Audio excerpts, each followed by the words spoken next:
Hey everyone, we're going to get started in just a few minutes here. If you've been to one of our webinars before, you know it's a time-honored tradition for us to start right around 1 or 2 minutes after the stated start time. You know how it could be when your phone sends you a notification that something started. You need that, 30 to 120 seconds to scramble to a device and actually open it up. So we'll get started in just a second. And then the And- extra 120 seconds to update Zoom. Yeah, Zoom inevitably updates as it does before anything you want to listen in on. Only if it's important, though. Right. Or they've logged you out after you've been logged in for like the previous 7.5 months, forgot your password, then you have to reset it. And then it decides you're in an entirely new place, even though you're not, and it sends you two-factor authentication. We don't work with Zoom all the time at all or anything. Uh,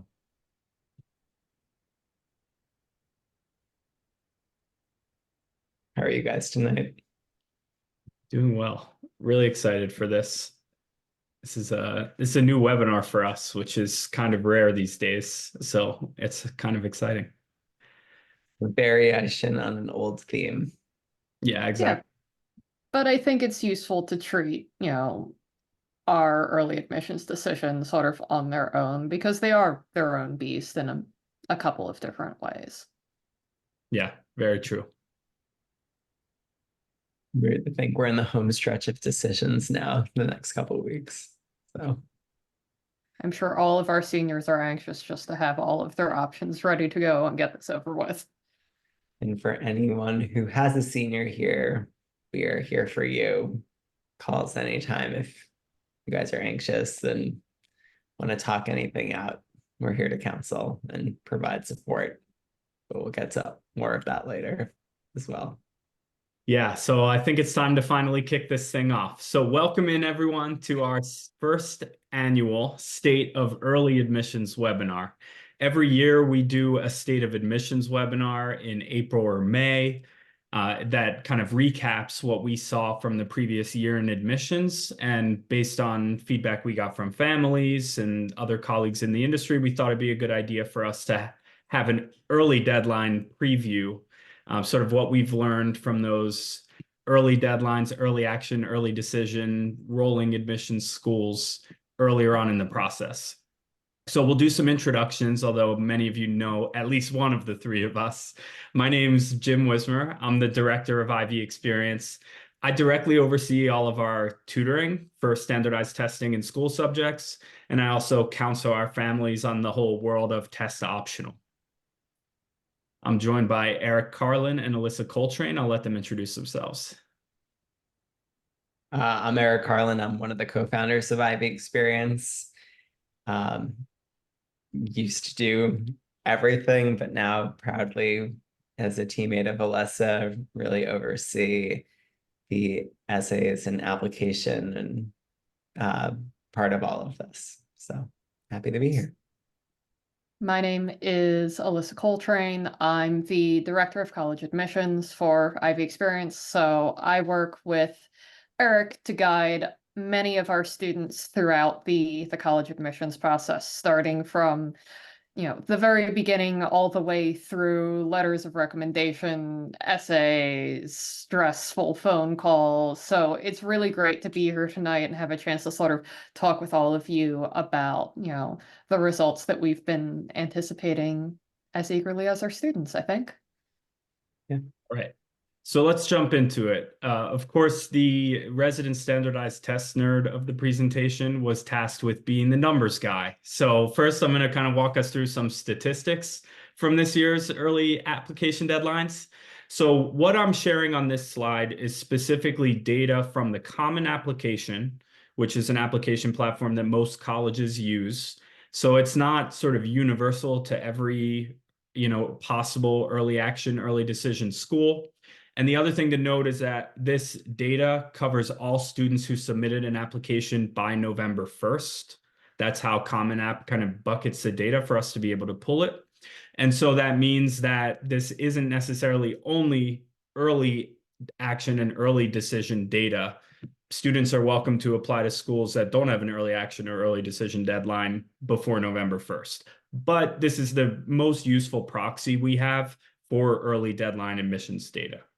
So we are comparing data from this past November 1st deadline with 2019 to 2020.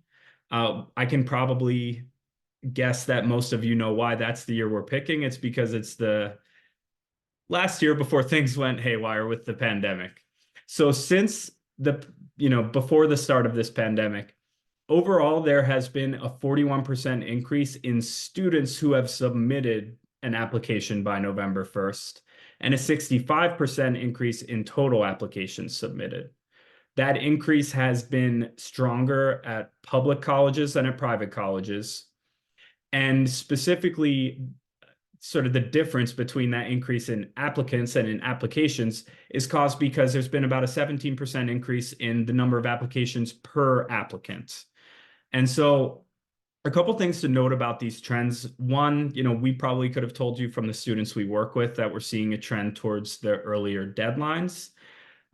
It has mirrored a trend of students applying to more schools more generally, but especially for these early deadlines. The increase in applications to public colleges over private colleges, this is a historical trend that typically correlates with times of economic uncertainty or negative economic forecasts. You can imagine why, people applying to in-state state schools are looking for a deal. And when economic times aren't as good, you're going to see more people sort of aim for that. Can also attribute that partially to, in a totally different way, to the fact that there's a growing trend of students applying to schools that have really great football or basketball teams, but especially football, even though we keep trying to explain that basketball has more home games, if that's what they're looking for. But they still get amazing academic resources and supports and opportunities while getting that vibe of a big sports school as well. Yeah. And it is very frequent for those large state universities to have early action deadlines. So it means that students have the opportunity to apply to multiple schools early action while they're seeking out that exact sort of student experience that Eric described. Yeah, great point. One trend that we've seen go hand in hand with this surge in early applications is that the application notification dates for early action and early decision have been pushed back. Eric, could you tell us a little bit about that? Yeah, so historically, whether it was early decision, which we'll get more into the nuances in a little bit, but early decision, you only apply to one school. If you are accepted, it is binding. It's actually like legally binding. You have to sign a document electronically. I think back in our day, it was on paper. But whether it was early decision or early action, you knew your decision before January 1st. So that everything came back in December. And while there's a couple schools, like you can count them on one hand, that are early action that have drifted into November, like University of Georgia. I'm trying to remember. I think actually even Georgia pushed back the December from November. But because of this huge surge, and while the number of applicants has gotten bigger, the staff at admissions offices has not gotten bigger much, which means they need more time to process all these applications. So schools that traditionally were at the end of December, like Wisconsin, like Michigan, they are all now in January. And in fact, there's some schools that have even pushed back to February, like University of Texas, Austin, University of Virginia for early action, and University of Florida. It's kind of like this weird, like middle ground place. They're at the end of February, which is like a weird purgatory that like not a thing anywhere else. So, students are writing those decisions. Our timing for this webinar was to kind of capture as many schools as possible without having this overlap with like spring break, essentially. So one thing I forgot to mention on our title slide is if you have any questions at any point about what we're talking about, then please feel free to drop them in the Q&A or the chat, and we are going to hang around as long as you all have questions at the end of the webinar. So one thing I want to point out also is the increase in early applications by the selectivity of the school. So one thing you'll notice is that in general, the increase in applications has actually been larger at less selective schools, schools that admit a higher percentage of students. And this tracks with the whole public versus private thing. We're not talking about flagship state universities, which are still quite selective. We're talking about, smaller state schools where it's a great deal in terms of bang for your buck for the education that you get. But these schools might often admit over 75% of the students who do apply. So you'll see that the difference isn't drastic by selectivity, but that the increase has been more on the less selective side than on the more highly selective side. All right, now, first trend we want to talk about tonight is grade inflation. And this is something that you may have heard me talk about on others of our webinars, but what I have here is a graph of the percentage of freshmen in college who had over a 90% average in high school. And we can see that going back to 1965, it was quite rare. Fewer than 25% of students had over, a 90% average. And that trend kind of steadily rose over time. During the pandemic, we don't have good data for this kind of thing. All kinds of strange things happened with virtual school. But in the year 2022, 80% of students are applying to college or attending college with over a 90% GPA from high school. So this is significant because we're using this sort of as context for a conversation about standardized testing. One thing about standardized testing is that it's standardized. So what we have here is the average ACT score from 1990 to 2022 when ACT was tracking this. And what you'll see is that it really hasn't fluctuated much aside from 2022 on this slide between 20.6% and 21.1%. We've been within 0.6 ACT points all along. And in fact, if you zoom in on the trend and add the most recent data, you'll actually see that pandemic learning loss, meaning, students not learning as well in the virtual formats that they were forced into by the pandemic, has actually led to students having decreased scores on average on standardized tests like the SAT and ACT. ACT is nicer with the way that they share their data, which is why we're using ACT scores here, but you'd see the same kind of trend if these were SAT scores, for those of you who are more familiar with the SAT. And so, again, we had a long period of scores being very much in the same place and a period of time where, they started to decline, which has been more recent. Now, what this is leading to is we've seen lately that there's a shifting tide in terms of the way that test optional admissions is being discussed. So there was a recent headline in the New York Times, "The Misguided War on the SAT." So much drama in that headline. But in it, they highlighted several schools' admissions offices who were on the record as saying that standardized tests are actually a better predictor for them of a student's academic success in college than high school grades are. They showed data in that same regard. In the wake of that article being released, we've seen Dartmouth this week go back to requiring the SAT and ACT for admissions. And the notable thing about Dartmouth's announcement is that the sort of number one criticism against standardized tests historically have been that they are biased, both racially and economically, meaning that certain races tend to perform better on the tests and certain economic brackets tend to perform better on the test. Dartmouth, however, announced in their announcement that they've found they're able to admit a more diverse class by using the test scores. And this is essentially by comparing a student with their local context, meaning Dartmouth is able to see a student's average SAT score from their high school when they apply. So they can see that a student from an inner city school with a very low SAT average, who's performed very well on the SAT relative to their school, even if it's far below Dartmouth's overall average, has risen above their circumstances and deserves a chance. And so the idea here is that they're going to be better able to select disadvantaged students who are likely to succeed well at Dartmouth by using these standardized test scores. And so we had this sort of twin kind of justification for not using test scores. One was that grades were a better predictor than test scores, and that's been disproven by at least data from some colleges.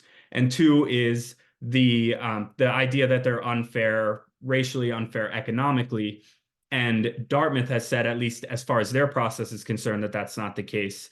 And so we're starting to see this tide of test optional admissions shift. And this is important for you younger students and parents of younger students in the audience, because there are many, many colleges that have not yet announced their policy for the high school class of 2025, meaning current juniors. This is a partial list. And actually, the buzz right now is that Yale will be announcing a return to requiring tests quite soon. I think they're probably trying to formulate the way to properly say, by the way, I swear we're not just copying Dartmouth. But they should be announcing soon. And then, of these schools, am I expecting all of them to go back to requiring test scores? Absolutely not. But the point is that they have waited this long to announce their policy, which means they are seriously considering it. Now, the last thing I want to say about test optional before we get into the real meat of this presentation on what we learned from these deadlines in particular is that test optional is a spectrum. And that spectrum runs all the way from requiring tests to ignoring tests. So colleges can require tests like Dartmouth does now, several of the Southeastern flagship state schools, and then several other highly selective schools like MIT, Georgetown. Other colleges are sort of de facto test required, but they make exceptions. An example here would be Duke, who admits 93% of their freshman class with test scores. If you're applying to Duke, you really need to have that test score. The exceptions they make for that 7%, you can't count on that for yourself. Other colleges, we would call them test preferred. So most of the Ivy League schools that are test optional have fallen into this category, which we tend to define as colleges that are admitting probably 65+% of their students with test scores. Then you have colleges that are truly test optional, and these may range from admitting, something like 30% of their students with test scores all the way to around the 50s. And then colleges that are test blind, like notably the University of California and California State System. And that is largely a West Coast phenomenon, but it is a policy that's out there. The main thing I want to highlight about this spectrum of test optional is that 3 of these policies are just called test optional. So if you look up on one of the various aggregator websites out there, give me a list of colleges that are test optional. Duke is going to be on the list. You have almost no shot of getting into Duke without a test score.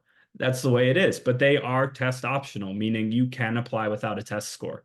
That the fact that a college is test optional doesn't indicate your likelihood of success. So it's important to keep in mind this spectrum and the fact that there's more nuance to it than just this label of is it optional or is it not when you're applying.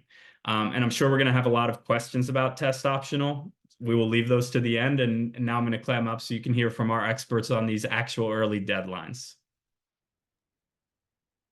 So we are going to proceed, at least for the time being, with early decision and then early action. Because overwhelmingly as a trend, early decision is in December, pretty much exclusively. The only exception to that is, well, I think Tulane still was November for early decision this past year. Dates are blending. And then Wake Forest, which is the oddball of a rolling early decision. So early decisions are all packed together, whereas early actions are spread out across November, December, and January. So looking at the participants here, and thank you all again for sharing your Thursday evening with us. We're so grateful you're here. And just a reminder, we are recording this. So if anyone missed this or you want to share this, you're welcome to share it later. But we're seeing names of parents of underclassmen, upperclassmen, seniors inclusive. So I don't want to go too much into the nitty-gritty of what early decision is for anyone who knows it, but early decision, as I alluded to before, is a binding agreement. Overwhelmingly, it is an offer from private universities as opposed to the bigger public state schools There are exceptions to this. University of Virginia, which, was like most of its peers and exclusively being early action a few years ago, started offering early decision, but that's the exception to the norm. Generally, private schools will offer students the opportunity to apply early decision, which is that binding agreement. If you are accepted, you are required to go. If you are deferred, you still may be accepted. We'll get more into this in a second, but you are released from the binding agreement. So if you apply early decision, we're just going to pick on Duke because Jim started it, but if you apply early decision to Duke, and if you were deferred at Duke, and then you at the end of March, you get into Duke, they accept you, you are not bound to go there, but presumably you'll still want to at that point if it was your first choice and you got in. Or you are denied and your application is not reconsidered. That's it. Whereas in the deferral, you go into the regular decision pool. So when we're looking at what we try to do in these state of admissions webinars, and generally, as Jim alluded to, we do a comprehensive one in April for the whole year, but we really wanted to separate it out this year and talk about some of these earlier trends. When it comes to early decision, and Alyssa's going to speak more to this in a second, but there's a lot of social pressure to apply early decision. And this idea that we have so many families call us, like, well, if we don't get into our early decision school, then are we even going get into any colleges? And I kind of joke, and I say this sensitively, but I try to add a little bit of levity to the situation. Like, well, if not everyone, everyone who didn't get into an early decision school didn't get into any colleges, there would be a lot more people, in trade schools and community colleges, or just going straight to the workforce, right? Like, you're going to have options when this is all said and done. And I just want to offer reassurance to all the families here who are going into this, that early decision is not right for everyone, but Alyssa is going to speak to that. Yeah. We want to share observations from our students from this year and in comparison to previous years. And the big takeaway is this.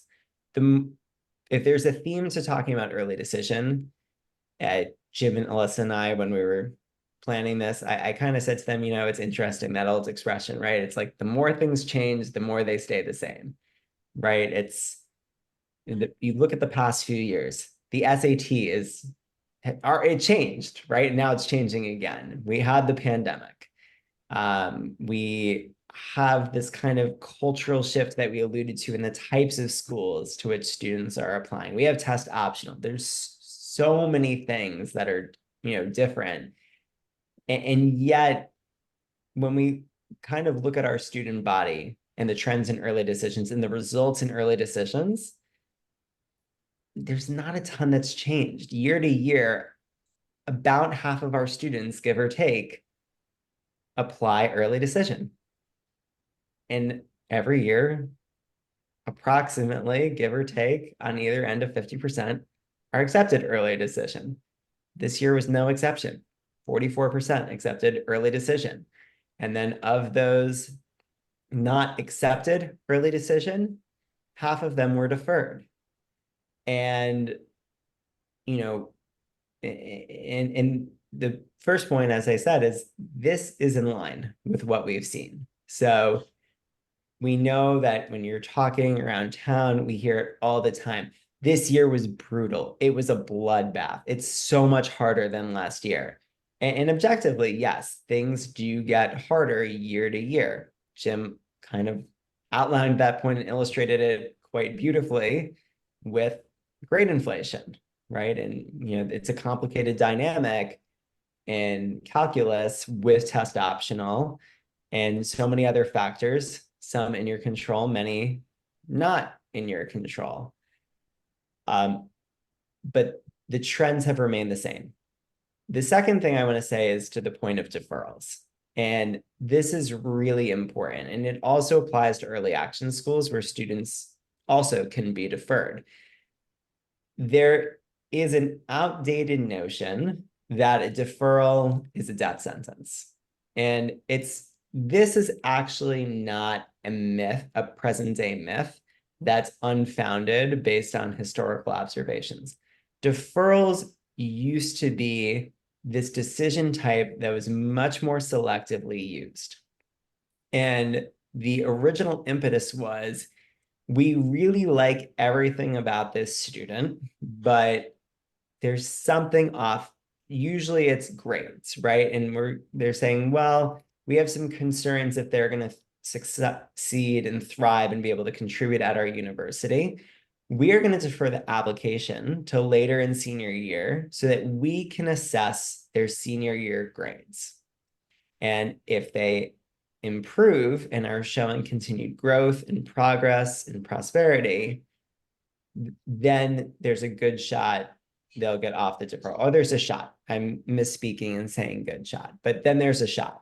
Whereas if they plateau or decrease, showing signs of struggle or senioritis, then the odds are against them at that point. Now, because the application numbers have gone so far into the stratosphere compared to what they were, look, there's people who quip, and maybe there is truth in some cases that sometimes students get deferred because the university didn't even finish reading all the applications. That was a running comment at Michigan, never finished reading their applications, and that's why they deferred the January as their recurring trend in deferrals, which we'll speak to a little bit later. Suggests, though, it's probably not the reason that they're deferring everyone. But these schools are operating from an enormous place of strength and ability to be selective at this moment. And they're in a position to say, look, the students we're accepting, we know that we would have accepted them in the regular decision round 1,000% without a doubt. And you see these high numbers continually of deferrals. And the message really is, you are a deserving applicant. And I know this is hard. If any of you who have students who've been deferred, it's a hard thing to swallow and hear, right? It's emotional, and a lot of people hear deferral and they think no, right? And in fairness, odds still are no will be the decision when it's all said and done. But it really is a validation, because they could deny you. I know there's a couple schools that will not deny the first round, they defer everyone, but most will deny. And that means we were never going to accept you the regular decision round. And what we try to say to students who've been deferred is, as painful as this may be, this is validation at the same time. And it's validation that you were deserving, your grades were in the range, your test scores, if you submitted them, were in the range, that they valued you and they can envision you at this university. But they're going to wait it out, right? They're going to, especially at the early decision schools, they're going to see what they get from all the other students who were deferred or denied at regular decision schools. And they're going to see how many students apply regular decision, which means you're thrown into a body of regular decision applicants. And, at that point, you're reassessed. And now, Eric, if I could jump in for a second to offer some context from the college's perspective, it's important to understand something called yield to contextualize this conversation. And the simplest way to understand yield, which is sort of an experience many of us have, at least parents, students, not yet, is inviting people to a wedding. Because your venue has a capacity and you want to get as close to that capacity as possible because you're paying for the whole venue, right? So what you have to do is invite more people than the venue can fit. And you have to try to determine what percentage of your guests are not going to attend. And this is what colleges have to do. Now, early decision is a beautiful tool from a yield standpoint, a yield prediction standpoint, because those students are contractually obligated to come. They can get out of it due to financial hardship, and that's about it. So basically, by filling up a certain percentage of the class early decision, a college is left in a situation where they have less unpredictability in their class overall. And by students that they defer from early decision are going to accept their offers at higher rates than students who they accept from just the regular decision pool. And that leaves the colleges again with a greater predictive power for their class. So colleges are employing multiple PhD statisticians to try to figure this out using big data and computers and all kinds of stuff that I don't even understand. But the point is that it really isn't personal when these decisions are made, because like Eric said, the deferral means, look, you met the standard, but we have, to fit this many seats, and we need to basically, shaping a class is a math problem. And so from a large picture standpoint, college admissions is a math problem. At the micro perspective, it's a holistic process where it's a subjective judgment based on grades and test scores and extracurricular activities and letters of recommendation and essays. But from a large picture standpoint, it is unfortunately a math problem, and that's something that students have to keep in mind. And one of the other things to keep in mind is, to use your analogy of weddings, we're also then, competing to see who's going to have the best ranked wedding of the year. Because one of the other components to consider about yield is it's one of the factors that goes into those like US News and World Report rankings that come up every year. And the higher yield that a school has, essentially, the more people who say yes to your wedding when you send them an invitation, it factors into their rankings. Those rankings help colleges get applications, and it ends up creating this cycle. Yeah, the point about hiring big data people, there was, I think it was 2 years ago, there was a couple families who came back from tours at Northeastern saying that apparently Northeastern had hired some like Moneyball person to help with their admissions department. And it's true, Northeastern, if we want to touch on the cynical update on the state of admissions for a second, I mean, Northeastern is the leader in gaming the system of early decision. So, I mean, when we're looking online at percentage of acceptances, when we're looking at US News and, in the rankings there, which there's been ample evidence that that entire ranking system can be gamed.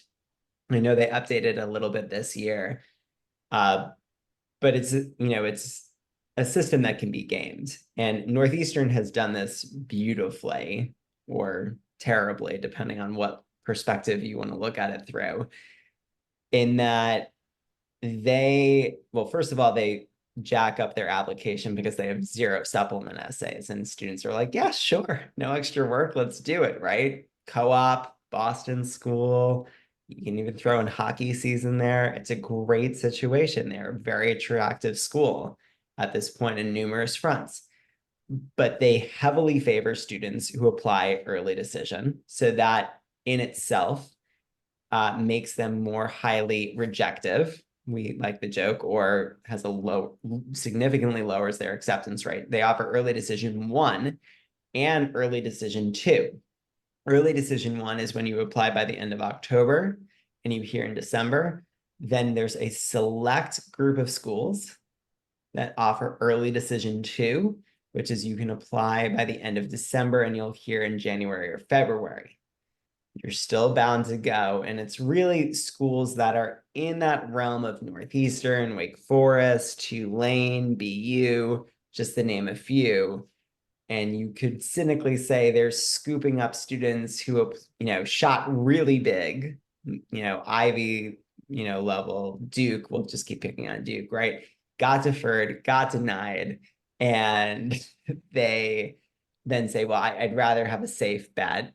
I'll do early decision 2. So Northeastern locks a lot of students in, but then not only do they lock students in, it's how they lock students in. They have figured out that if you accept a student for the spring term, or if the student does a fall semester not on campus, then those students' test scores aren't contributing to the average SAT or ACT that's being publicly reported. So what that means is Northeastern can artificially jack up its average SAT or ACT score.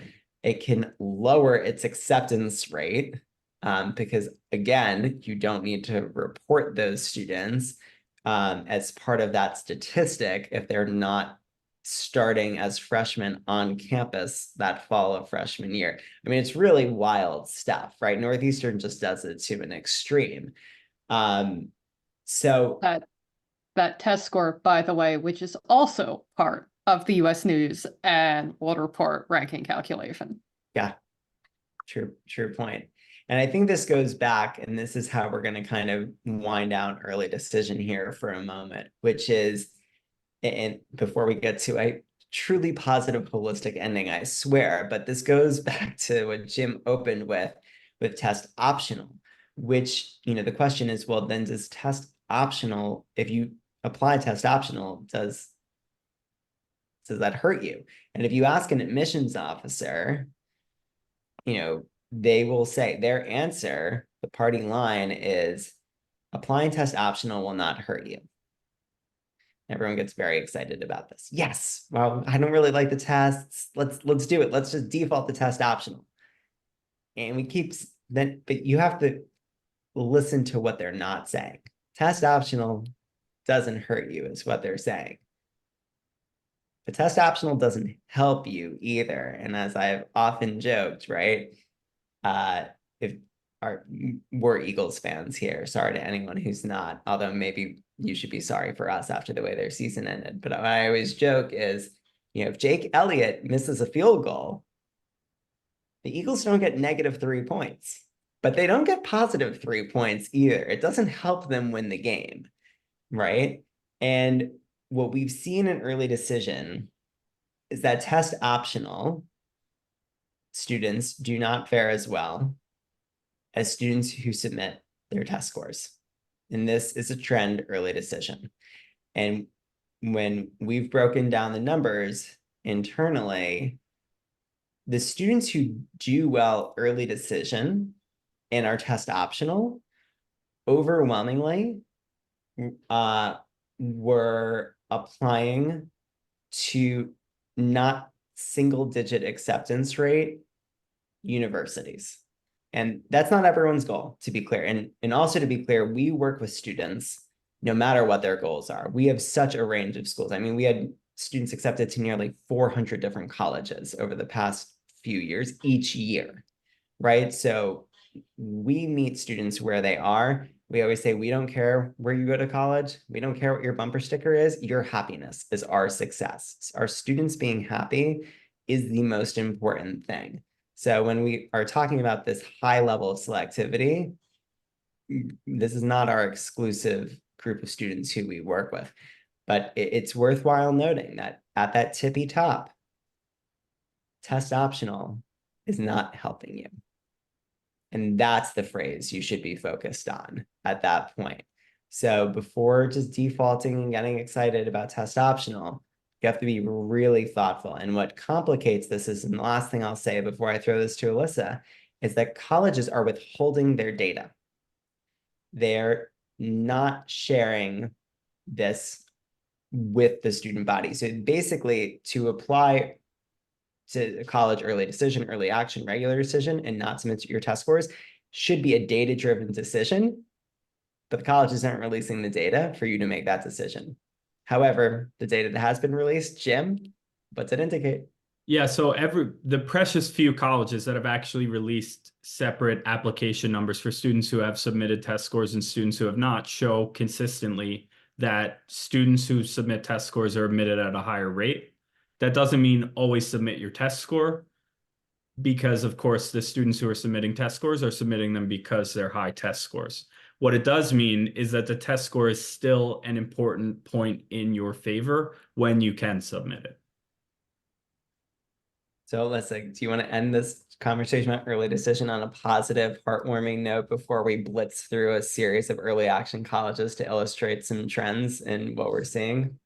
Yes, and as you were talking about sort of our philosophy that ultimately, like, we work with students at every level, and it ultimately doesn't matter to us where you end up, as long as you end up at a school where you're going to be happy and you're going to thrive and you have, you know, the culture and the student life experience that you're looking for. We've talked at the beginning of the presentation about how about half of our students don't apply early decision. And then we also talked about having a lot of students who are looking for that like big state school Saturday morning tailgate experience that you get at some of the large state schools that don't have early decision. And I wonder how much of that, those trends correlate with each other, because ultimately I know there's a lot of pressure to sort of use your early decision card, play it strategically, because this is all a game. But ultimately, the goal should be to end up at a school where, the student is going to be happy and going to thrive. And there may be a school that has early decision or that is an option. And there may not be a school where, where the student is going to thrive that has early decision as an option. We really see early decision as a call that you make with your heart rather than your head. When I work with students and they're trying to think about where they want to apply early decision, I'll often play this thought experiment with them. I have an acceptance letter in my back pocket. What's the name on the school? And I'll just see how long it takes for them to give me an answer. And the students who immediately blurt out the name of a school to me, those are the students who know where they want to apply early decision. That's a decision you make with your heart and not your head. It's the same idea as like when you flip a coin for something, you know right before you look at the coin what you want it to say. Mm-hmm. Yeah.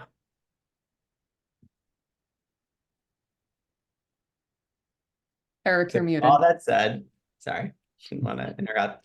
So with all that said, we are going to shift to early action now. And in planning this webinar tonight, what we wanted to do was use a lot of the early action schools where we have the most students applying to illustrate certain trends, right? So, we can speak to some of the schools and the trends we're seeing in admissions, but their admissions specifically, but also the overall trends of what's going on in the admissions process as well. So Alyssa, you ready to bounce back and forth and blitz through these schools?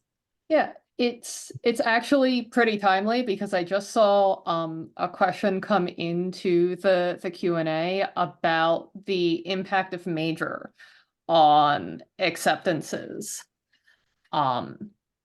and selectivity rates in colleges. And I think the question was speaking more specifically to early decision, but I think it's definitely an impact that we saw in early action as well, where we've had, notably different results within the same school, depending on whether or not a student is applying to one of those impacted majors. And when I say impacted major, that's a major that is popular enough that the school caps the number of students that it accepts to that given major. This is frequently business or computer science, sometimes biology. And I do think we saw markedly different acceptance rates between, business and arts and sciences, especially in, say, like Wisconsin.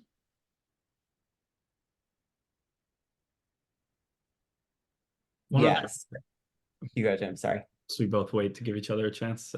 Yeah. So one other thing I'll note is that actually, even with test optional decisions, it can vary quite a bit by major.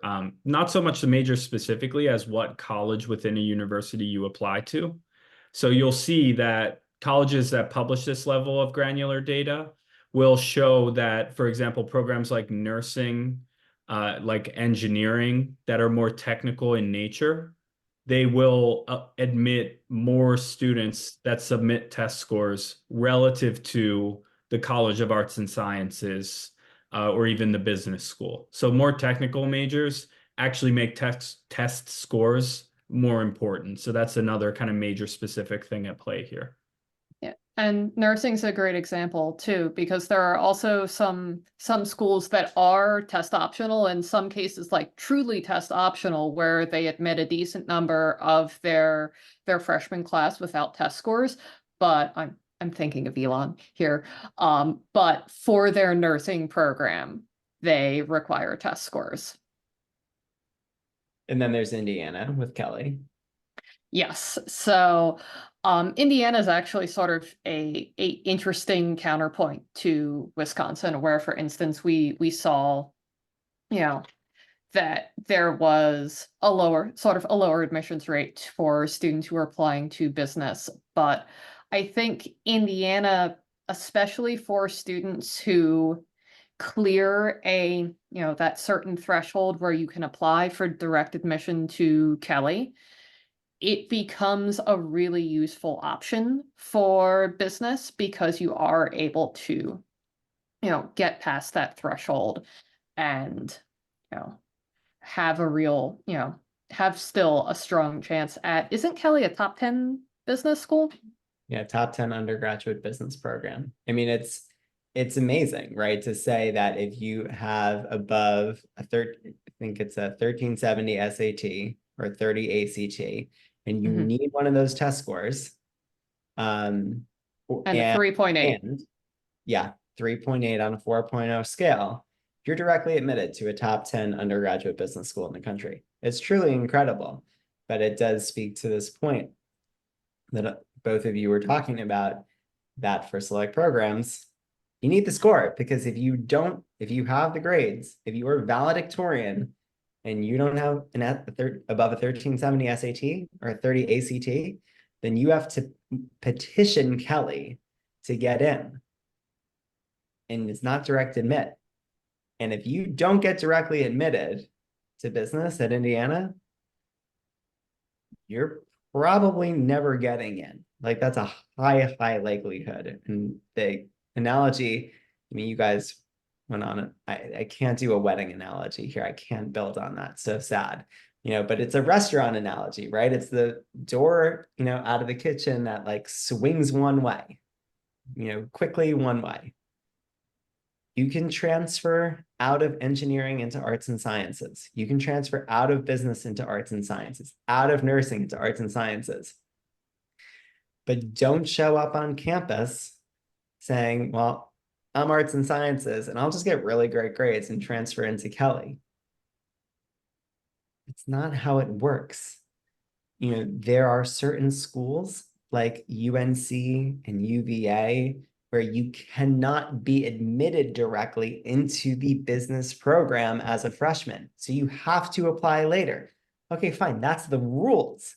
Still, those acceptance rates are in the range of 40%, but at least that's the rules, right? And we have a colleague, Jordan, who has a great phrase, and he used to work in admissions offices, and he always says, don't show up on campus planning to transfer, right? Essentially, don't show up on campus with this vision that, I'll just switch schools when I get there. Yeah, transferring should be an epiphany rather than a plan. Like, oh, that's right. You quoted him right. Sorry. Yeah. Because for many schools, and this is something that is worth looking into if, you're considering applying to one of those highly selective schools within a university, there, more often than not, it's very difficult to transfer from arts and sciences into business, from arts and sciences into engineering. There are a few exceptions. It can be worthwhile to look into, speak to your admissions officer, or ask while you're on a tour. I know we've been talking mostly about business, but for instance, Maryland is one of those exceptions when it comes to computer science. They've also increased the number of students they're admitting freshman year for computer science. They're reducing the number of transfers they've gotten. But even for students that aren't admitted directly into the comp sci program, you only have to maintain a GPA of about 2.5 to then be considered to transfer into the computer science program.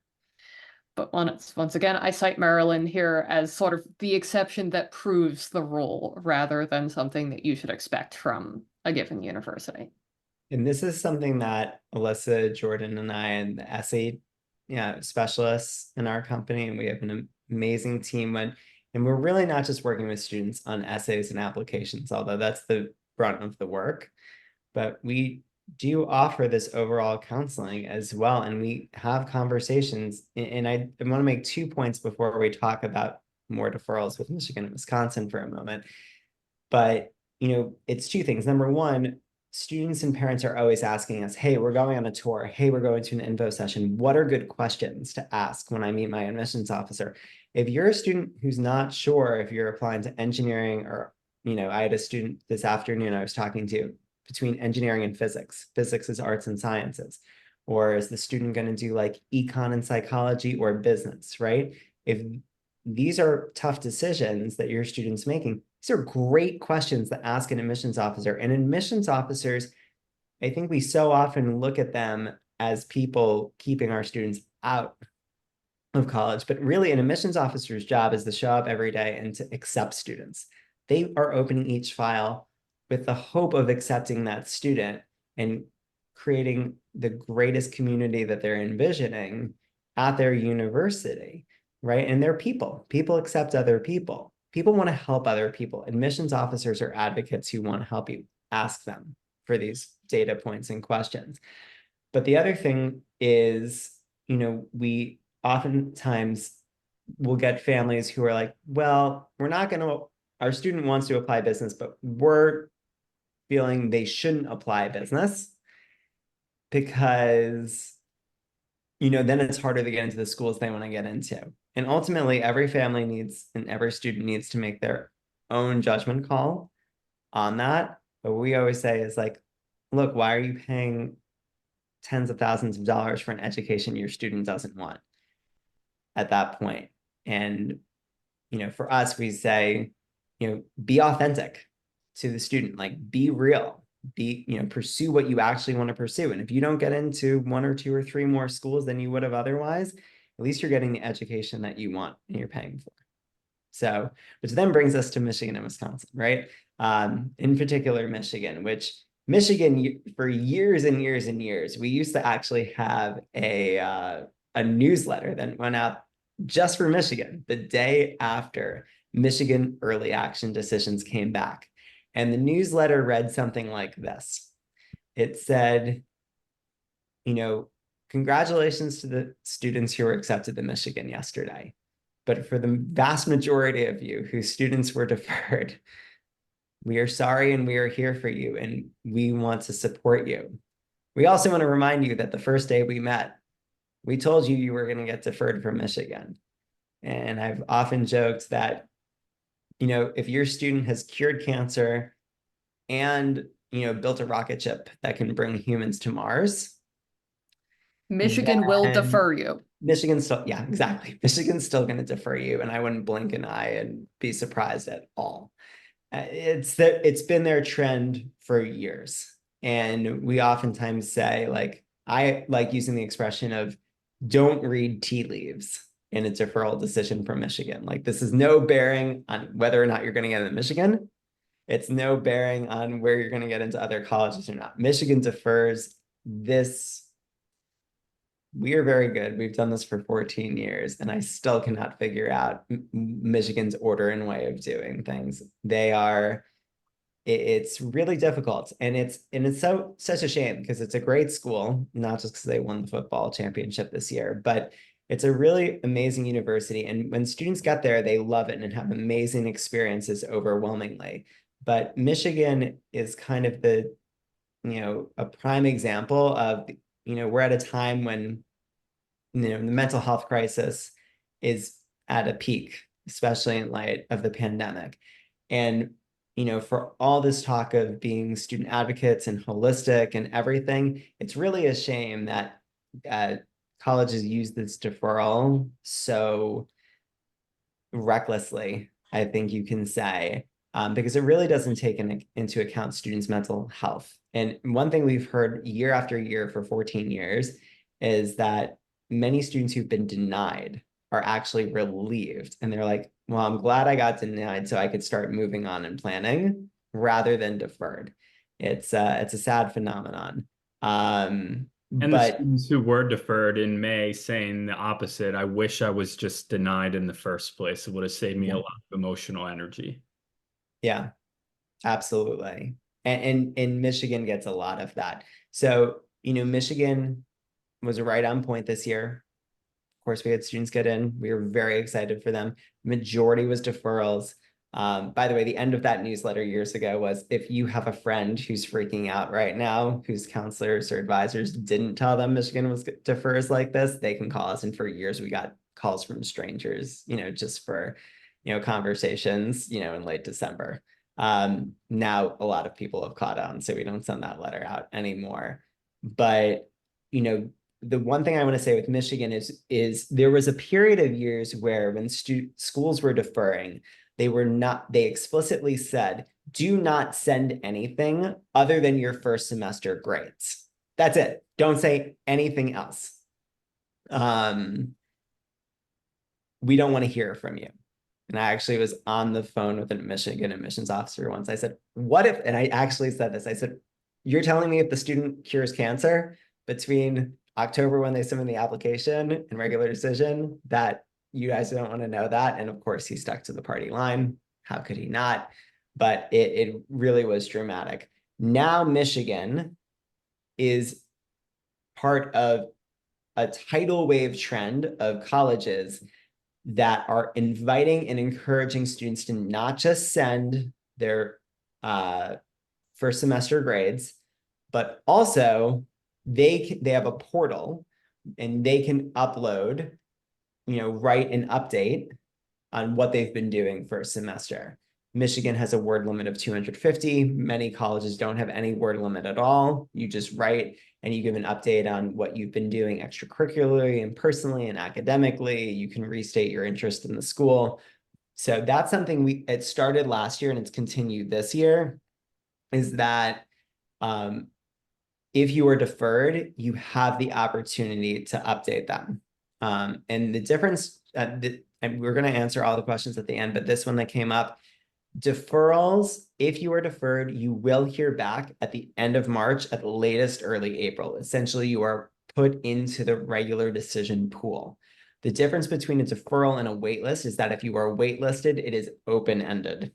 And, that is essentially, we've gone through early, we've gone through regular, we're still not sure about your application, you're waitlisted. If a spot opens up and we take you, then it could be in May, it could be in June, it could be in July, it can be in August that you maybe have your bags packed and ready to go to another school. And then they say, surprise, do you want to come here instead? So you would lose your deposit. And schools are very sensitive with the wait list. They say, if you've been waitlisted, you need to put in a deposit elsewhere because odds are you aren't getting it at that point. Alyssa, do you want to talk about demonstrated interest with Tulane and Miami?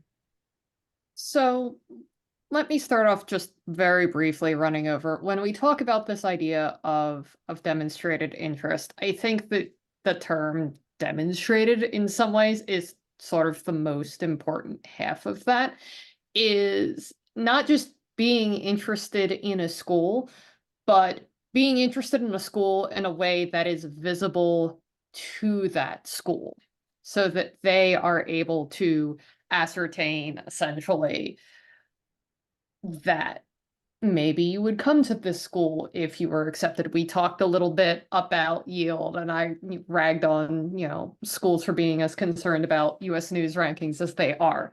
But one of the ways schools judge the likelihood of a student attending is by the level of interest that they demonstrate.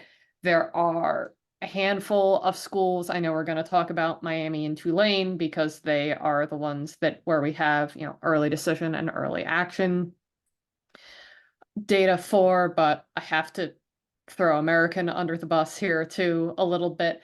As schools that consider demonstrated interest really heavily, to the point that sometimes when we counsel students, often student who didn't work with us and who calls and, usually wants to talk to Eric to go, hey, what went wrong?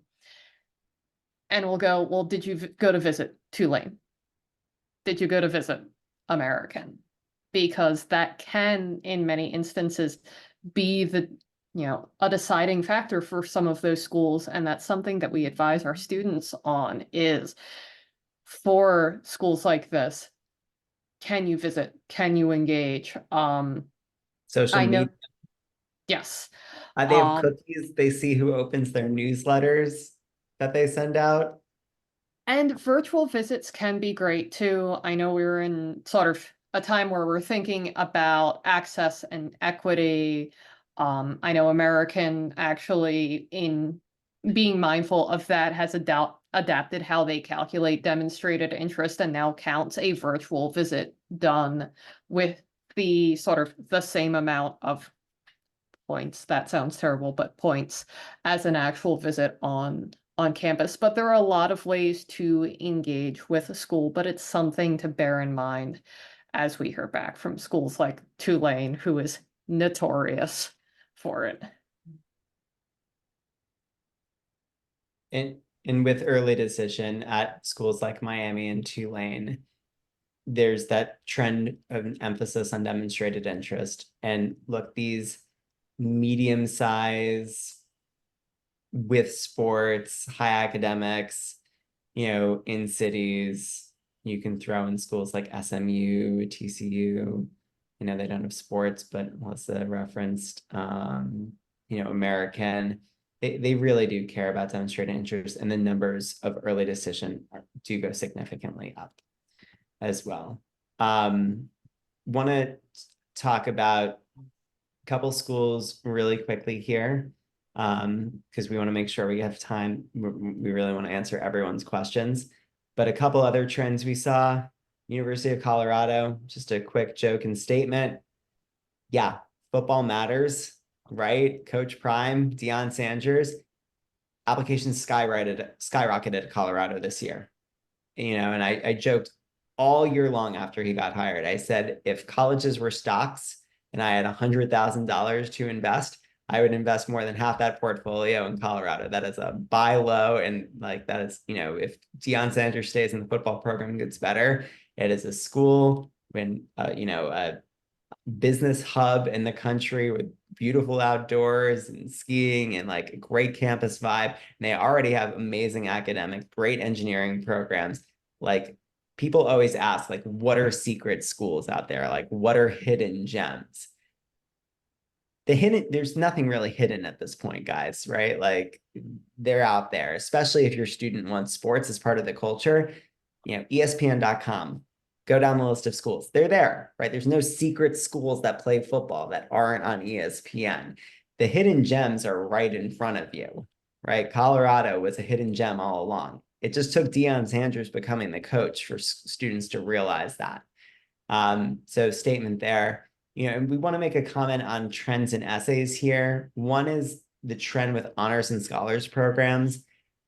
We see two veering off. It's always kind of been this way, but even more so recently. Schools like Ohio State have gotten rid of their honors college essays. They just automatically consider you for honors programs similar to Maryland.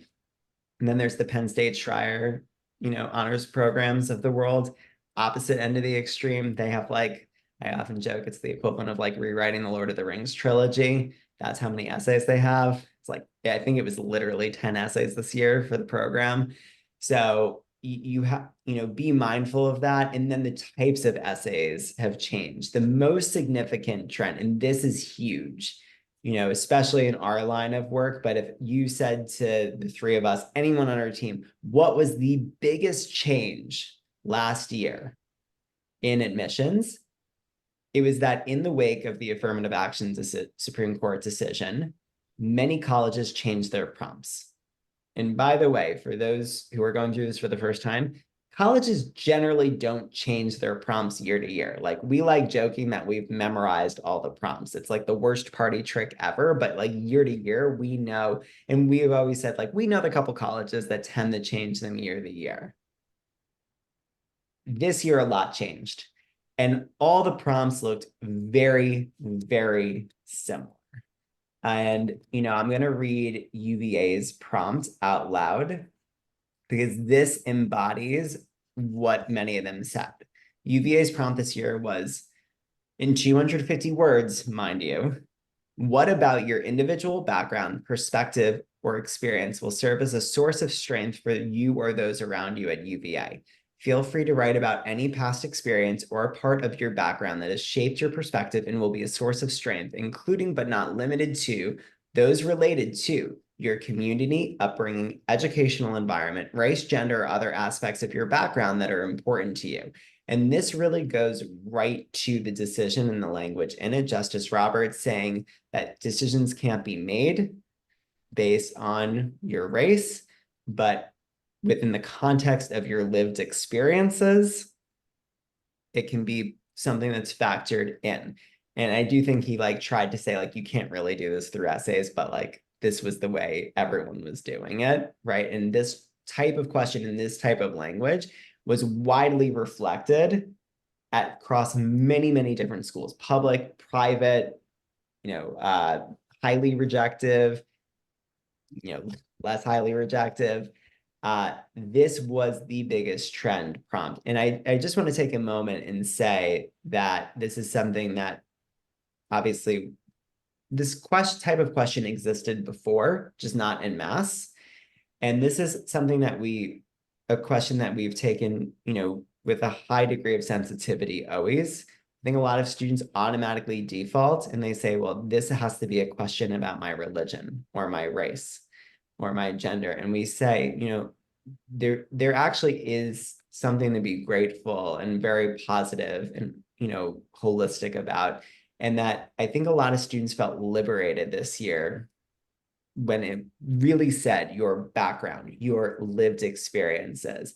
And they really could understand and look through the lens of my identity can be so many different things and so many facets of who I am.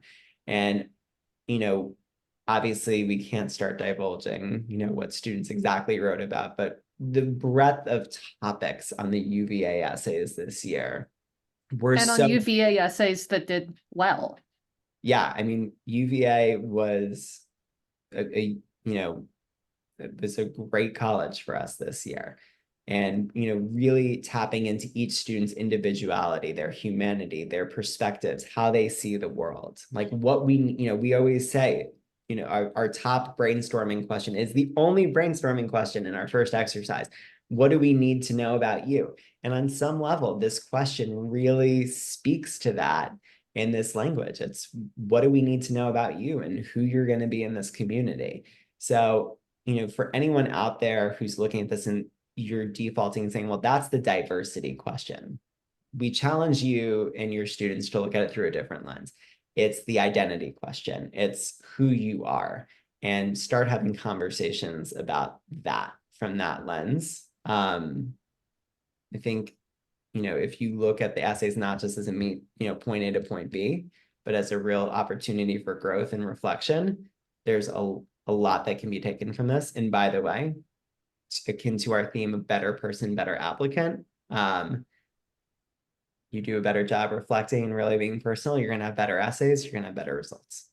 So the last trend we want to touch on is in-state and out-of-state, using examples like UT Austin and UNC. So Alyssa, do you want to speak to that and how we need to be careful looking at data?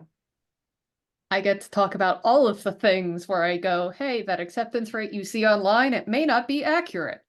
Thanks. So, especially when it comes to those big flagship schools, the large state schools that, we've been joking about ESPN.com, the ones that often offer that type of culture that, many of our students seem to be looking for. Many of them are the public state universities of given states, which means in many cases they have, a duty or an obligation in their charter to serve the students of their state, often with specific specific percentages or specific numbers that dictate that they have to have a certain number of students from their home state compared to a certain number of students from out of state. I think one of the classic example here is, and I often will tell my families this in consults simply because UT Austin has such a high ratio of in-state to out-of-state. They need to have 90% of their students in state, and then they make you write a ton of essays for that. So it's often, it's this moment of going, well, you're going to be writing a lot for UT Austin. But it's worthwhile to bear in mind when you're looking at schools like that, that if you are applying from out of state, that the acceptance rate that you are seeing reflects also the in-state students who were admitted, who, in this case, because of that university's obligation to the students of its home state, may end up, being admitted under slightly different standards. I think we saw this in UNC. I think UNC just changed the percentage that it needed to have across its entire system, where UNC can now only have 17% of its students be out-of-state applicants. And that's something that I think showed up in the results we saw coming back from early action. And I'm going to sort of take this to segue a little bit into talking about college lists. And one of the things that for the families that I worked with that I was pleased to see is that a lot of our students came away from sort of early decision and early action with like solid options in their pockets that they, while still waiting for regular decision pools, that they had options that would be good fits for them and would be schools that they would thrive at. Like we've been talking about this entire time. That's what we want for our students is universities where they're going to thrive. And part of that is thinking really carefully about the college list. And I'm going to hijack the last 3 minutes before we move to Q&A to talk about my hobby horse, which is likely schools. I went to my likely school thinking about, choosing your likely schools carefully is not always the most fun part of the college list. That's definitely daydreaming about, your reach schools. But thinking through those likely schools so that you have a likely school that still fits what you want, whether that is big school, small school, city, rural, suburban, that has the type of atmosphere, that has the major or the opportunities that you want, so that your quote unquote worst option is still a really great option. Eric likens it to an insurance policy. No one likes talking about house insurance, but you're really grateful you have it when you need it. Having those options in your back pocket can make this process a lot more stressful. And it then can come with other opportunities as well, whether that's honors colleges, whether that's merit scholarships. So it's something we talk to our students a lot about. And I will end there with my plug of we're coming up on Valentine's Day. Fall in love with your likely schools. Yeah, it's true. And it's interesting to that point that a lot of times they don't fall in love by Valentine's Day, but a month or two later, when they find out how much money they get or special opportunities they get, then they start falling in love. And we oftentimes say when students spend that month between April 1st and May 1st, when you have to put down your deposit and they're trying to decide schools, it's interesting year after year after year, that trend of students look at their schools differently once they're accepted, when it's not hypothetical maybe anymore. And then all of a sudden, it's not about reaches, targets, and likelies as much. It's, it's about what's the real best fit for me. And one more point to what Alyssa was saying, it's with targets, we've often said like there's no such thing really as targets anymore, but which is a whole separate rant. But targets, it's an interesting phenomenon. If you look at what a target is traditionally, it's you're in the range, you may get in, you may not get in, right? Like a target doesn't mean likely. And we've had students who got into Michigan, not UT. We've had students who got into UNC, but not Michigan, and it's, who it was targets, you would say, for them. So it's just remember that like each school is its own individual decision. Try to talk with your students when decision time comes and don't let them spiral really in any direction, right? Don't let them get overconfident because of one acceptance. Don't let them get underconfident because of one deferral or denied. So, well, we want to jump into the Q&As, but we all would be remiss if we did not say a huge thank you to everyone who attended tonight. We know the links have been dropped. If you are a parent of a junior and are looking for counseling and support on the essays and applications, if you are a 9th or 10th grade family, we do personal advising meetings, which I always love saying. It's like your dream 1-hour counseling meeting that you've never gotten to have with your guidance counselor. It's just personally accountable and focused on you, your student, and your family. If you're interested in SAT and ACT prep, Mr. Jim Wismer, he's your guy. Book a call with him.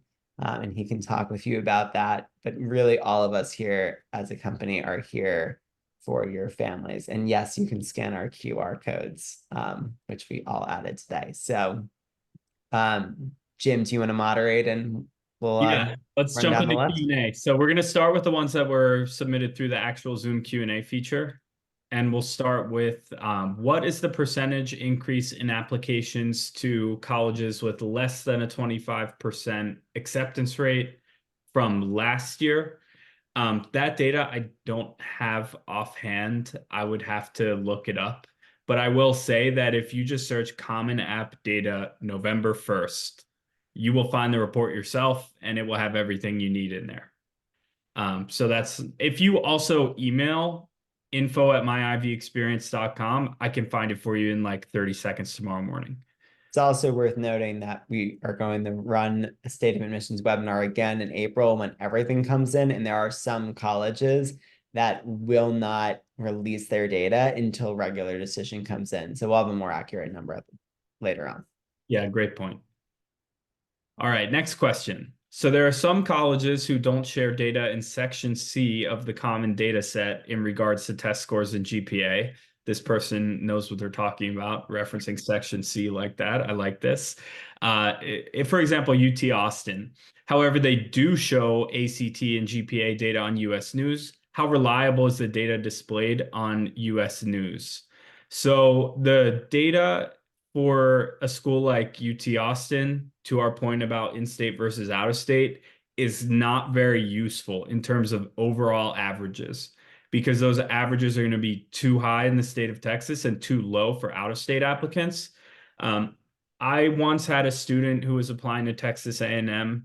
I realize this is a very different situation, but they're similarly structured to admit many more students from Texas than out of state. And I actually emailed their admissions office asking, what's the average ACT score of a student applying from out of state? And they pulled the data and shared it with me. So my best advice for trying to get data from schools is to ask them directly. A lot of them will play ball and share it with you. I'm not sure what the reporting mechanism is for US News that would be separate from the common data set. So honestly, I don't really feel equipped to answer the question of how reliable that would be. I think I read a whole thing years ago that it's self-reported by the university. So, but again, the metrics there, that's a whole separate, could be a whole separate webinar. I mean, in my experience, the Texas system is very good with their data. So if they're reporting data somewhere, I would expect it to be accurate. But again, it's going to be of limited utility because of the in-state versus out-of-state discrepancy. All right, question from an anonymous attendee. My daughter has a 1540 SAT score with a 3.8 GPA. What is the chance to get into a great school? I'll answer this with a very short answer, and then a more contextual answer will come from Eric. The answer to get into a great school is 100%. Now, Eric, provide context. Yeah, because what's a great school? It's a great school for your student, right? I mean, you need to do the research and find. And I'm sorry if that sounds, snarky to anyone, but it's so not. It's so heartfelt and it's so important. As I often say, when students will get into their likely schools rolling and they don't even take the time to, let us know they got into those schools. And mind you, these are the same kids who will then call us before their own grandparents when they get into the schools that their early decision school. I mean, remember that your likely school, as many other students, the majority of other students, dream school, their lottery school, their reach school. Be grateful for every single acceptance. I want to take this moment to emphasize that. And now, if I'm going to twist this and reinterpret another way, great school, I'm assuming you mean like a less than 25% acceptance rate school, or some school that's very highly ranked on US News, which again is its own thing. I'm still going to say it depends. I mean, 1540 SAT, that's great. 3.8 GPA. What's your rigor? Have you taken AP courses, IB courses?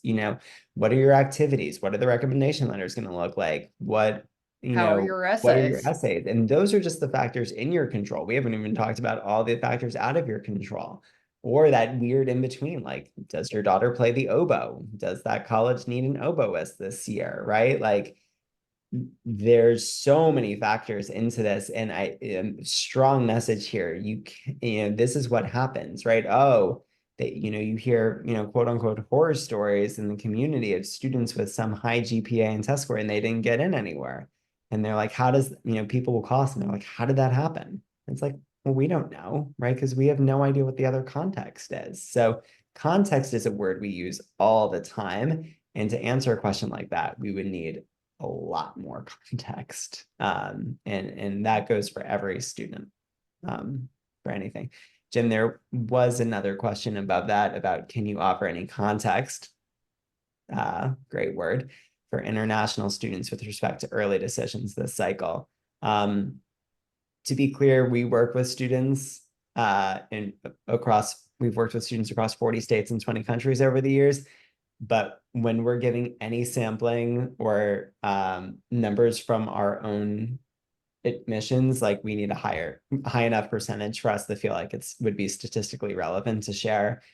We work with international students every year. We've worked with them across several continents this year, but not enough for us to make some sweeping statement at any time. So we'll do more research about what we're seeing with our colleagues and across the board before our April session, but not enough to speak to here.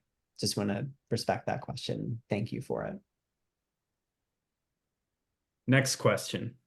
Last year, about 16% of the total bachelor's degrees conferred to Stanford's graduating seniors were in computer science, significantly more than any other field of study, and that percentage is getting higher year over year. Doesn't that encourage students to apply to Stanford with some other interest that's less competitive and then switch to computer science? Well, of course it does, but my memory serves me correctly. We had 2 computer science students accepted just last year to Stanford, so it's not impossible, right? And again, we tell students, be authentic, be true to who you are, because they're going to know if you're trying to backdoor your way in some other way. Also, you may not be able to switch into computer science later on. We had a similar question come into the chat about, can you share insight on applying undecided and transferring into an impacted major? In a word, don't. It will No. vary from school to school. Feel free to call Stanford's admissions office, but for the majority of schools, applying to arts and sciences in the hopes of transferring into the School of Engineering or the School of Business is going to be exceedingly difficult. Okay. And you run the risk of essentially being at maybe a school you want to go to, but unable to study the major that you want to study. And to Alyssa's 4 point, right, you years. better, there you go. College Sorry. is 4 years and your career is going to be like 30. So think about that. Yeah. I mean, to Alyssa's point, right, if you're going to do that undecided thing and then switch, you better have done your homework and know that that's a very viable option on the table. One other, I think, pitfall to that strategy is when you have to write essays about why you want to study what you want to study, right? Yeah. And many schools, they will ask about that. So, you know, and to be clear, when you answer that question and you talk about being undecided, it's still a great opportunity to talk about your primary interest and all your other interests. Or even if you are set on computer science, they actually still do want to hear about your other interests.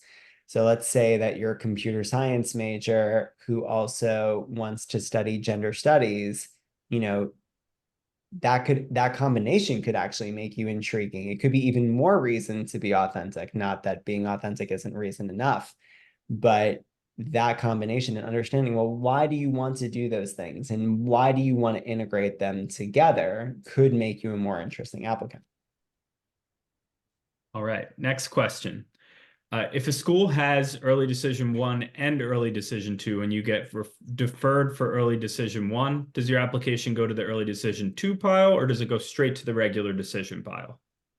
Regular, do not pass go, do not collect $200. You're not getting reconsidered early decision 2. They know you really want to go there. It's not happening. If you're going to do ED2, different school. Next question. Do you have anything to say about early decision at small liberal arts schools like Middlebury, Bowdoin, Bates, and Wesleyan? Also, do you have anything to say about athletes attempting to be recruited and thus applying early decisions at such smaller schools? Yeah, I have something to say. More students should be applying to the smaller liberal arts schools, but you know, this is a trend where again, more students are picking schools based on weather and football. And the smaller liberal arts colleges, you know, to try to be funny about this, are just not as sexy as they used to be. And it's a shame because there's a lot of students who know that they would thrive much more in a smaller school. So, you know, what's interesting still, though, is even as the application numbers are not as high at those schools, they're still very difficult to get into, overwhelmingly. You can apply to a lot of them at the same time. Interestingly, on your list, there's only one of those colleges, Middlebury, Bowdoin, Bates, and Wesleyan. Only one of them, Bowdoin, has supplement essays. It's been part of a push to get more students to apply to liberal arts colleges. Liberal arts colleges used to have the most amount of essays. So, so they're still difficult to get into. They're still amazing schools. They're just not as popular as they used to be. Athletes, it's a whole separate answer, you know, whether it's D1 or D3. When we talk about D3, you know, even though they can't give you an official likely letter, you know, a lot of them can still commit to you. You're going to need the grades. You're going to need the test scores. You need to meet all the merits of those D3 liberal arts colleges. But athletics is really its own thing. But we work with a ton of students who are athletes who, and I think this is a beautiful, great thing, are saying we want a great education and, you know, a great sports team, but in D3 sports, it doesn't run your life like D1 sports. So they get a great balance, a great education. We work with so many students like that. It's awesome. So that's what I have to say about that. All right. And did you find that legacy, applying as a legacy, helped at UVA? I don't even know if we had any legacy at UVA this year, so I can't. Alyssa, can you think of anyone? No, I think we definitely saw early decision helping. We did very well early decision at UVA, but I don't know if we had any legacy students this year. Yeah. What And then about I University said, of that one just popped up? yeah, it's also legacy Maryland. I mean, look, the overwhelming trend is that legacy does help. We know that there's a trend in the spirit of access and equity that, legacy is not helping as much as it used to. In some schools are saying it won't give you an advantage anymore. But again, no advantage is still neutral. It's not a negative. So if anything, it's a positive. Yeah, and I would say of the like similar to yield protection, I mean, one of the advantages of legacy students is they're going to be more likely to be donors, or rather more predictable donors for the alumni network. So that's one of the things that can move the needle. Does legacy help more in early decision than in general decision or regular decision?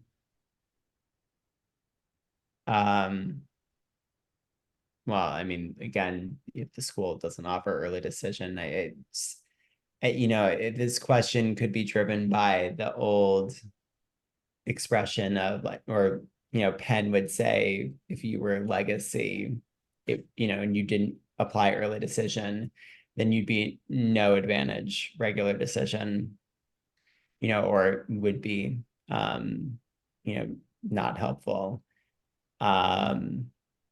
Again, it should help in general, Yeah. it should help in We've gotten a general. flurry of questions about specific schools for Yeah, legacy back in admissions, that. but I think we've given an answer kind of about the general. It's not worth going through every school to try to say, oh, maybe a little more there, maybe a little less there. In general, it will be neutral or it will help. It's never going to hurt you.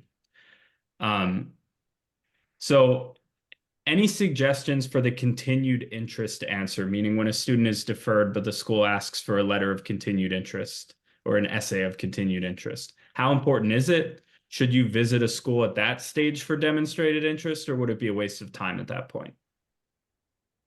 So I'll take the visit part. If let's see, the visit part's quick. go for it. It's going to be probably a waste of time to visit. Again, like, especially if it's early decision. They know you love them. You don't need to fly and show up on campus. And again, in the age of, access and equity, as it should be, many students do not have the financial resources to get on a plane or drive in a car or take off work or school to go declare your love, to a school. So I probably would not. All right. And to speak to, visiting the schools in general and, the legacy question, those are factors that you can look up for given schools. Jim is a data nerd when it comes to graphs and charts. I'm a data nerd when it comes to the common data set. If you Google almost any school you want and common data set after it and go to section C, it will tell you every single factor that a school takes into consideration, including level of applicants' interest. So you can see whether they care a lot, like Tulane or Miami, or whether they don't care at all. There is also a factor there listed as alumni relationship, and that will tell you whether or not the school is going to be able to, whether the school considers legacy and to what extent they do. So you can go and achieve all of your answers. Great piece of advice. And I'll just show everyone what that looks like while you're speaking, Alyssa. Yes. But I have my alma mater, University of Pittsburgh here, and they'll give everything, from not important, not considered to very important. So you can just look down the line at how they tell you they're ranking these different factors. When it comes to a letter of continued interest, the first thing you want to do is follow the instructions of the school. If they say don't send a letter, don't send a letter. But that's going to be your chance to reiterate your interest in the school, hopefully with new and specific details that go beyond something you may have mentioned in a supplement essay, and provide any sort of relevant updates. That can be grades, that can be interesting projects that you've done in school. We have lots of scouts who are completing their Eagle projects and are just now sort of getting all of those pieces into place. Any sort of relevant and substantial update that a admissions officer can add to your application can help. And our admission officer colleague would be annoyed at me if I did not mention you should also include your full name, your high school, and any applicant ID number that you may have been provided by the school, so that the admissions officer buried under paperwork can very easily locate your file to attach that to you. Great piece of advice there. All right, next question. Can you apply undecided to college? Is it allowed? My daughter loves all subjects from physics to history to creative writing and can't genuinely say that she's most interested in one or the other. Yes, also your daughter sounds amazing. Yes, when we advise students about applying undecided, I actually like to borrow a term from a student I worked with a couple years back who told me at one point, I'm not undecided, I'm multi-decided, where the goal is to show that you are interested in many different things. And maybe you're not sure how those things fit together or which one you want to commit to. But the goal is to go, I've walked into a buffet and I'm starving, and that's why I don't know what to put on my plate, versus, I mean, it's all food. I mean, just Georgetown for many years had a question, what does it mean to be educated? Cornell has a question that, their founding mission was this idea of any person, any study. I mean, it doesn't need to be a liberal arts college. I mean, so many of these colleges value students who are multi-curious, multi-interesting, engaged in interdisciplinary and myriad ways. So, yeah, amen, Alyssa. All right, next question. What should a prospective student look for when they visit a school when they feel somewhat overwhelmed by coming up with the list and are undecided about major? I'll stab just quickly at this one before Eric and Alyssa take it over, which is a great place to start is being superficial. My younger brother knew he wanted to study engineering and knew skiing was his favorite thing in the world. And so he limited himself to engineering schools that were within a 2-hour drive of a ski mountain. You'd be surprised how many incredible engineering schools there are within 2 hours of a ski mountain. The problem, to return to our question about will my daughter get into a great college, is not that there are too few great colleges, it's that there are too many. And so if you can find ways to limit yourself in ways that will make you happy, that's a great way to do it. Yeah. And when it comes to visiting, and coming up with a list, one of the great things that you can do is just starting by visiting some of the schools in your local area. Whether or not those are schools that a student might be is necessarily going to apply to, but that allows the student to start to rule out types of colleges.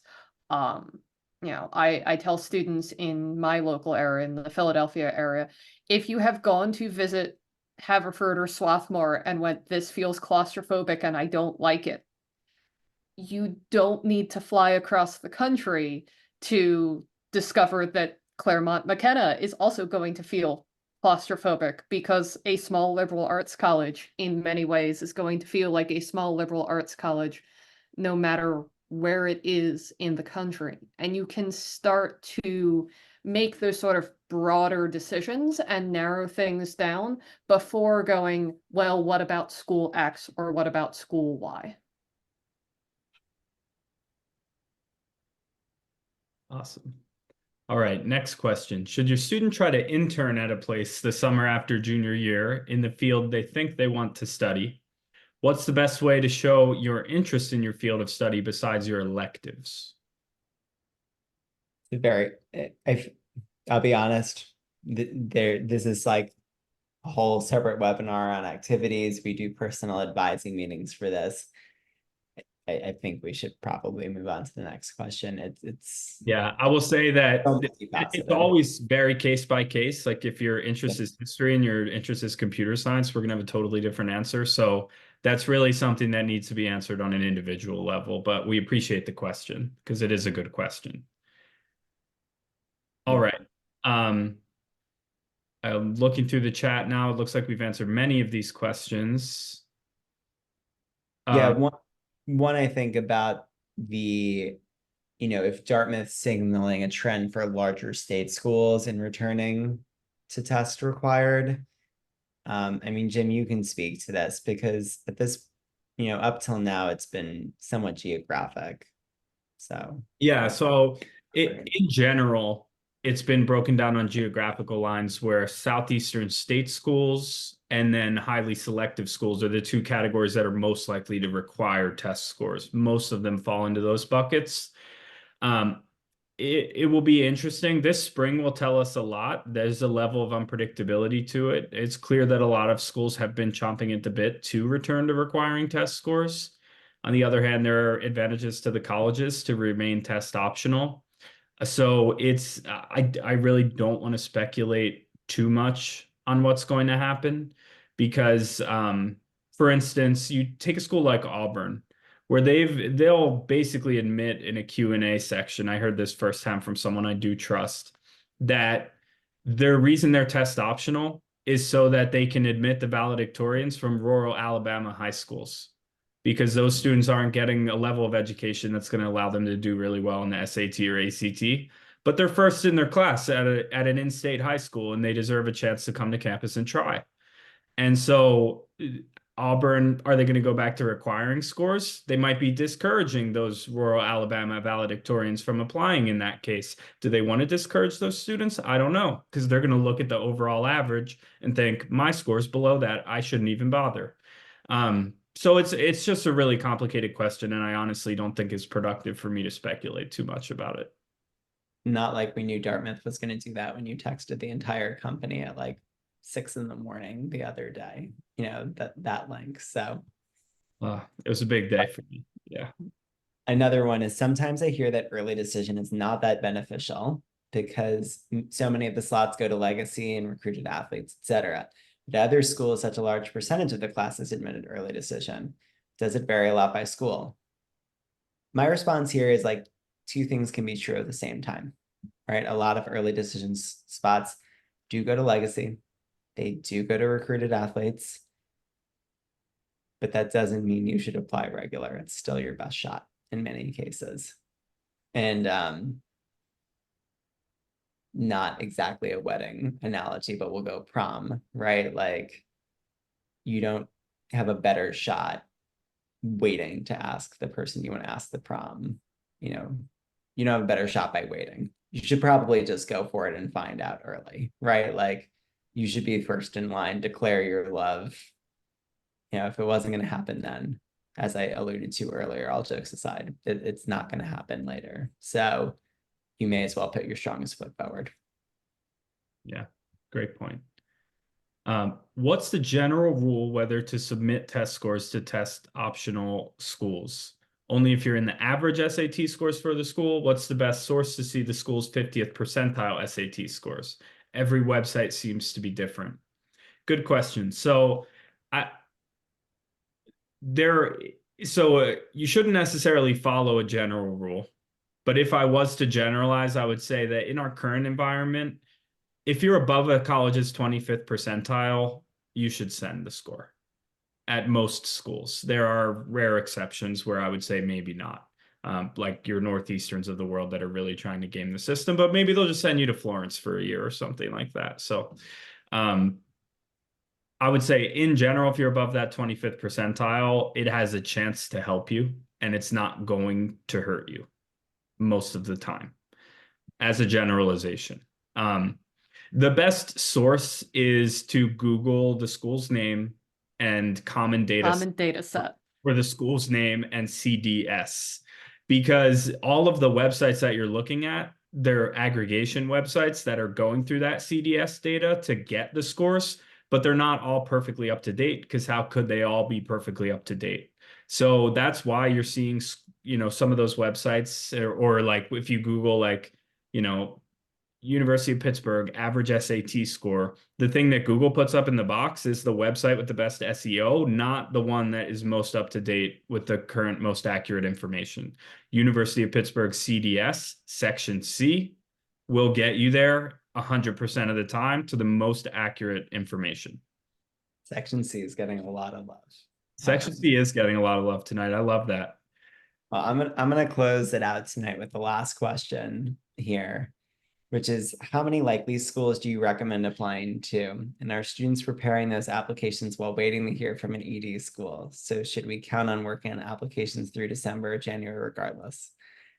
This, as Jim and Alyssa are smirking, definitely one of my favorite questions to answer. First of all, as Alyssa alluded to earlier, you should apply to 2, if not 3, likely colleges. And she joked that I call those likely colleges insurance policies. Well, if we really want to talk about an insurance analogy, to everyone listening to this, don't you dare wait until December or January to write, forget likely colleges, any essays or applications for any college your student is planning to apply to. I cannot emphasize this strongly enough. We have a company policy. We will not work on essays and applications after December 15th of senior year. Are we there for students for deferrals, waitlist, emotional support, strategic support after December 15th? Of course, we are there for students until they put their deposit down in the college that they are attending, and we stay in touch with our families for years and years afterwards in many cases. But we will not work on essays after December 15th. Not because we need a break for the holidays, although who doesn't, right?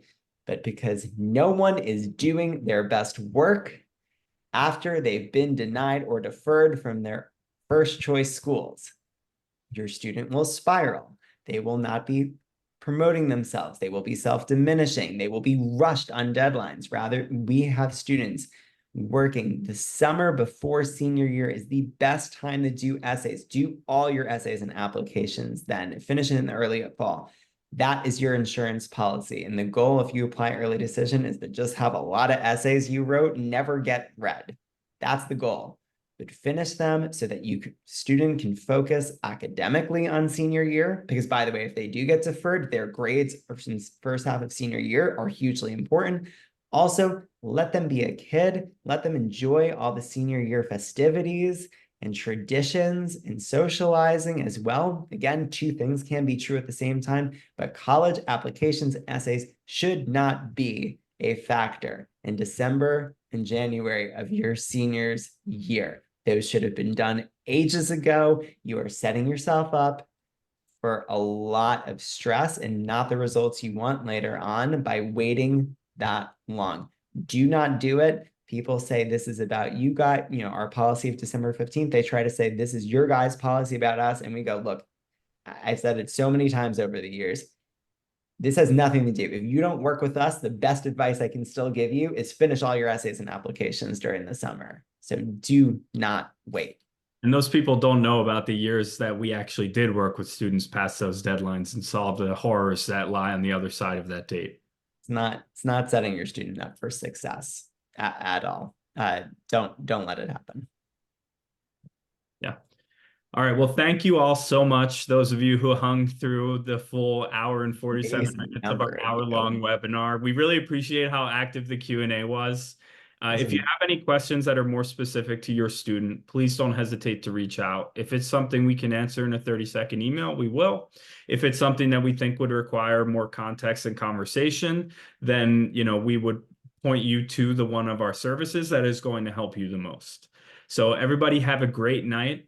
Best of luck to our seniors that are still waiting on some decisions, and hope you all enjoy the rest of the school year. Bye-bye. Bye, everyone.